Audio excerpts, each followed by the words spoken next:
سورۃ البقرہ کی آیت نمبر 84۔ الحمدللہ وکفی وسلام علی عبادہ الذین اصطفی، خصوصاً علی سید الرسل وخاتم الانبیاء وعلی آلہ واصحابہ الاتقیاء۔ اما بعد فاعوذ باللہ من الشیطان الرجیم، بسم اللہ الرحمن الرحیم۔ وَإِذْ أَخَذْنَا مِيثَاقَكُمْ لَا تَسْفِكُونَ دِمَاءَكُمْ وَلَا تُخْرِجُونَ أَنفُسَكُمْ مِنْ دِيَارِكُمْ ثُمَّ أَقْرَرْتُمْ وَأَنْتُمْ تَشْهَدُونَ۔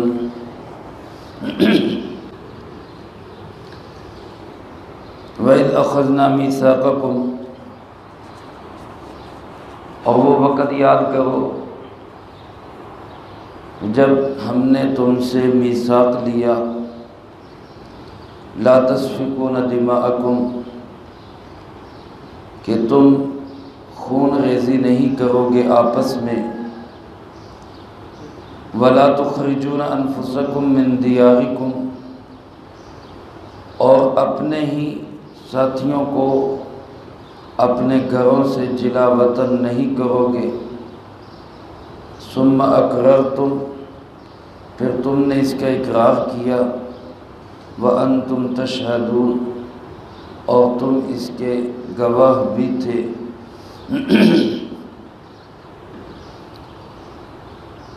اس سے پہلی آیت مبارکہ میں اللہ رب العالمین نے اس بات کو بیان فرمایا تھا کہ بنی اسرائیل کے لوگوں سے، یہود و نصارہ کے آباء و اجداد سے، جس زمانے میں قرآن کریم اتر رہا، اس زمانے کے یہودیوں کے بڑوں سے بھی، آج کے یہودیوں کے بڑوں سے بھی اللہ رب العالمین نے کچھ اعمال کے کرنے کا میثاق لیا تھا۔ گزشتہ آیت میں اس کا ذکر ہو چکا ہے کہ یہ اعمال تم نے کرنے ہیں، لیکن اللہ رب العالمین فرماتے کہ اکثریت ان اعمال میں ناکام ہوئی، وہ نہیں کر سکے۔ اس آیت مبارکہ میں اسی طرح چند ایک اور میثاق کا ذکر ہے، اور پھر اس کے بعد اگلی آیت میں اس کا تجزیہ کیا گیا کہ کہاں تک انہوں نے اس میثاق کو پورا کیا۔ یہ میثاق یہ تھا کہ 3 باتوں کا ان کو حکم دیا گیا تھا، 3 کام، اس سے گویا یوں کہہ لیں کہ ان کو منع کیا گیا تھا کہ یہ نہیں کرنے۔ پہلا کام یہ تھا کہ خون ریزی نہیں کرنی، اپنے بھائیوں، اپنے ساتھیوں، اپنے ساتھ رہنے والوں کا خون بہانا، ظلم و ستم کرنا، ان کی جان کے درپے ہونا، یہ غلط ہے، یہ نہیں کرنا تم نے۔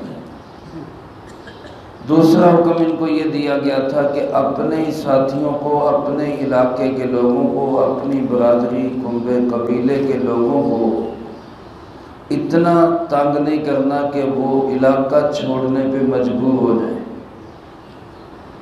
اور تیسرا حکم یہ دیا گیا تھا کہ اگر جنگ کے دوران کوئی اپنے ساتھی، اپنے قبیلے کے لوگ، اپنے ہم مذہب قید ہو جائیں تو ان کو چھڑانے کے لیے مال و دولت خرچ کر کے ان کو، قیدیوں کو چھڑانا، یہ 3 حکم ان کو دیے گئے تھے۔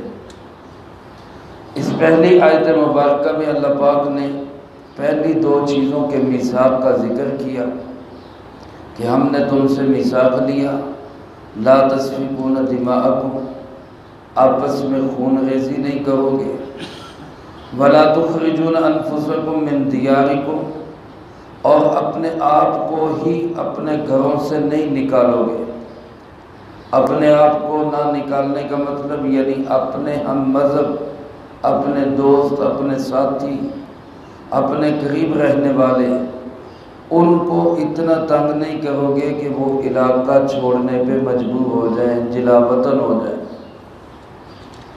اللہ پاک فرماتے ہیں کہ یہ ہم نے تم سے میثاق لیا اور تم نے یہ میثاق دیا بھی، یعنی کوئی زبردستی نہیں تھی کہ ہم نے لے لیا اور تم انکار کرتے رہے، نہیں، بلکہ ثم اقررتم، تم نے بھی اس کا اقرار کیا کہ جی ٹھیک ہے، ہم خون ریزی نہیں کریں گے، ہم فتنہ فساد زمانے میں دنیا میں نہیں ڈالیں گے۔ وَأَنْتُمْ تَشْهَدُونَ، اور تم خود اس کی گواہی بھی دیتے ہو کہ ہاں جی ہم نے یہ کیا تھا۔ لیکن اس کے بعد حالت اب کیا ہے، تجزیہ کیا ہے، عمل کیا کیا؟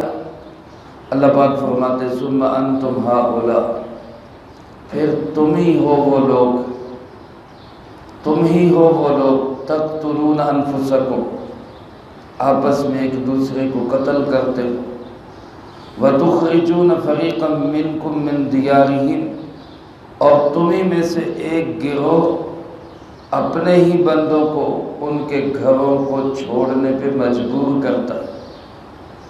مدینہ منورہ کے اندر دو قبیلے تھے، ایک کا نام اوس تھا، ایک کا نام خزرج تھا۔ ان دونوں قبیلوں کے آگے دو دو قبیلوں کے ساتھ تعلقات تھے۔ یہودیوں کا ایک قبیلہ تھا بنو قریظہ، ایک کا نام تھا بنو نذیر۔ یہ آپس میں تو ان کی دوستیاں اور گٹھ جوڑ تھے، ایک دوسرے کے مخالف تھے سارے یہودی۔ اوس خزرج سے لڑائی کرتا تو اپنے حلیف کو بلا لیتا، خزرج اوس سے لڑائی کرتا تو وہ اپنے حلیف کو بلا لیتا، ادھر سے بھی یہودی مرتے، ادھر سے بھی یہودی مرتے، یا پھر ایک دوسرے کو قید کر لیتے یا ایک دوسرے کو علاقہ چھوڑنے پہ مجبور کر دیتے۔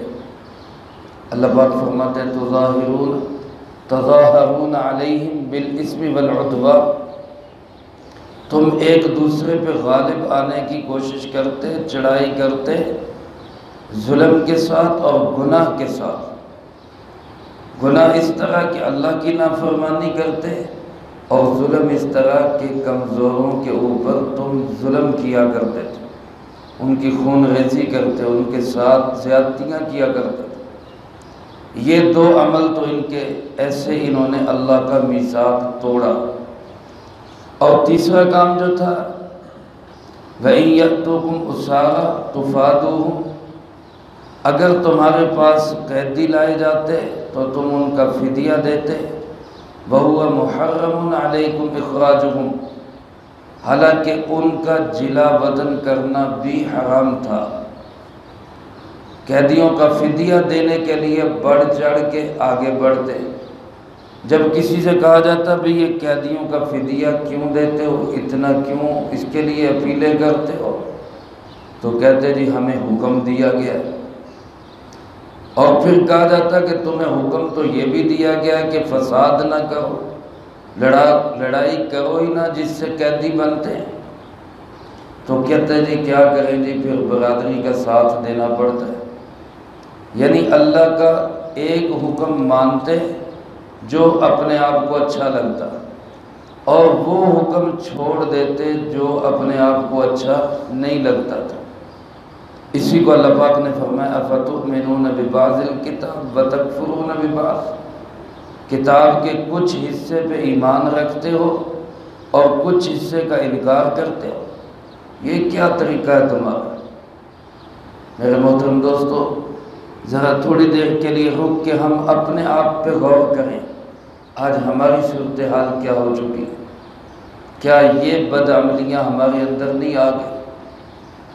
اور سب سے بڑھ کر یہ کہ خواہش پرستی، دین کی جو بات ہمیں اچھی لگتی ہے وہ تو ہم لے لیتے ہیں، بلکہ اس پہ ہم فخر کرتے ہیں جی میں یہ کام کر رہا ہوں، وہ ہمارے مزاج کے مطابق ہے۔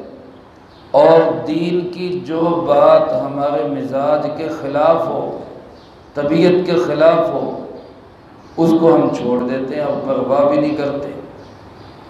یہ تو یہی یہودیوں والی عادت ہے، اور اسی کو اللہ پاک نے فرمایا اَرَأَيْتَ مَنِ اتَّخَذَ إِلَٰهَهُ هَوَاهُ، تو نے دیکھا ایسے شخص کو جس نے اپنا معبود اپنی خواہش کو ہی بنا لیا، من چاہی زندگی۔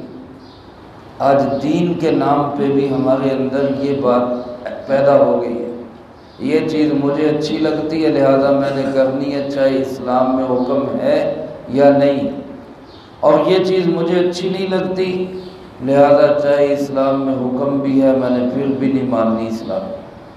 یہ جو آدھا تیتر آدھا بٹیر، کچھ لے لیا کچھ چھوڑ دیا، اور جو دل کیا جو پسند آیا اس پہ عمل کر لیا، جو پسند نہ آیا اس کو چھوڑ دیا، یہ کفریہ طرز عمل ہے، یہود و نصارہ کا طرز عمل ہے۔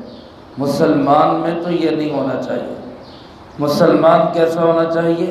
ادخلوا فی السلم کافہ، پورے کے پورے اسلام میں داخل ہو جائے، اللہ اور اللہ کے محبوب صلی اللہ علیہ وسلم کی ہر بات کو بلا چون چرا تسلیم کرو، سر تسلیم خم کرو، وہ مزاج میں آئے تب بھی، وہ مزاج کے خلاف ہو تب بھی۔ یہ ہے پورا دین اور پورا اسلام۔ لیکن یہودیوں کا طرز عمل کیا تھا کہ کتاب کے کسی حصے کو لے لیتے جو اپنی طبیعت کے مطابق ہوتا، اور اس حصے کو چھوڑ دیتے جو طبیعت اور مزاج کے خلاف ہوتا۔ اللہ پاک اس پہ فرماتے ہیں فما جزاء من یفعل ذلک منکم، تم میں سے جو یہ عمل یہ حرکت کرتے ہیں اس کا کیا بدلہ ہونا چاہیے، اس کو کیا سزا ملنی چاہیے؟ پھر خود ارشاد فرمایا کوئی سزا نہیں ہو سکتی سوائے اس کے الا خزی فی الحیات الدنیا، دنیا کی زندگی میں تو ذلت و رسوائی ہو، دنیا میں تو ایسے لوگ رسوا ہوں ذلیل ہوں۔ اور آپ حضرات دیکھیں جناب نبی پاک صلی اللہ علیہ وسلم کے زمانے کے یہودی کتنے ذلیل ہوئے۔ پہلے مدینہ منورہ میں مار پڑی، خیبر میں گئے، پھر خیبر میں مار پڑی، وہاں سے دنیا جہان میں پھیلے، پھر وہاں سے نکلے تو بیت المقدس سے نکالا گیا، آج تک وہ ذلت و رسوائی ان یہودیوں کا پیچھا نہیں چھوڑ رہی۔ من پسند دین، اپنی مرضی کا دین دنیا میں ذلت و رسوائی کا سبب بنتا ہے۔ یہ دنیا کی سزا ہے، اور آخرت میں کیا ہوگا؟ اللہ پاک فرماتے ہیں وَيَوْمَ الْقِيَامَةِ، اور قیامت کے دن يُرَدُّونَ إِلَىٰ أَشَدِّ الْعَذَابِ، ان کو لوٹا دیا جائے گا سخت ترین عذاب پہ۔ دنیا میں ذلت و رسوائی، آخرت میں سخت ترین عذاب۔ یہ وہ لوگ ہیں جنہوں نے دین کو کھلونا بنا دیا، دین کو مذاق بنا دیا، اپنی من چاہی زندگی کا نام دین رکھ دیا۔ ایسے لوگ دنیا میں ذلیل و رسوا ہوں گے، آخرت میں شدید ترین عذاب کے مستحق بنیں گے۔ اللہ پاک ہم سب کی اس سے حفاظت فرمائے۔ اللہ پاک فرماتے وَمَا اللَّهُ بِغَافِلٍ عَمَّا تَعْمَلُونَ، جو عمل تم کر رہے ہو تمہارے کسی عمل سے بھی اللہ پاک غافل نہیں ہے۔ اللہ کو تمہاری ہر حرکت، ہر سکون، ہر ارادے، ہر سازش، ہر مکاری کا خوب پتہ ہے، اور پتہ ہونے کا مطلب کیا ہے؟ اس کی سزا بھی ملے گی، یہ بھگتنا بھی پڑے گا۔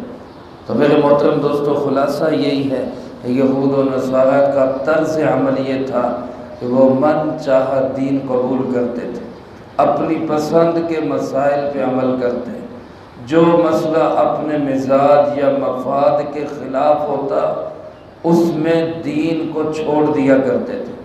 ہمارا یہ طرز عمل نہیں ہونا چاہیے۔ ایک مسلمان کا کام یہ ہونا چاہیے کہ دین کا کوئی مسئلہ، کوئی بات، اللہ کے رسول کا حکم میرے مزاج کے خلاف ہے یا میرے مفاد کے خلاف ہے، میں پھر بھی دین پہ عمل پیرا رہوں گا، اپنے مفاد کو نہیں دیکھوں۔ اللہ مجھے آپ کو سب کو ایسا طرز عمل بنانے کی توفیق نصیب فرمائے، اور جو کہا سنا اس کو زندگی میں لا کے دوسروں تک پہنچانے کی توفیق عطا فرما۔ اللہم انت السلام و منک السلام، تبارکت ربنا و تعالیت یا ذا الجلال والاکرام۔ اللہم اعنا علی ذکرک و شکرک و حسن عبادتک۔ اللہم احسن عاقبتنا فی الامور کلہا وأجرنا من خزي الدنيا وعذاب الآخرة۔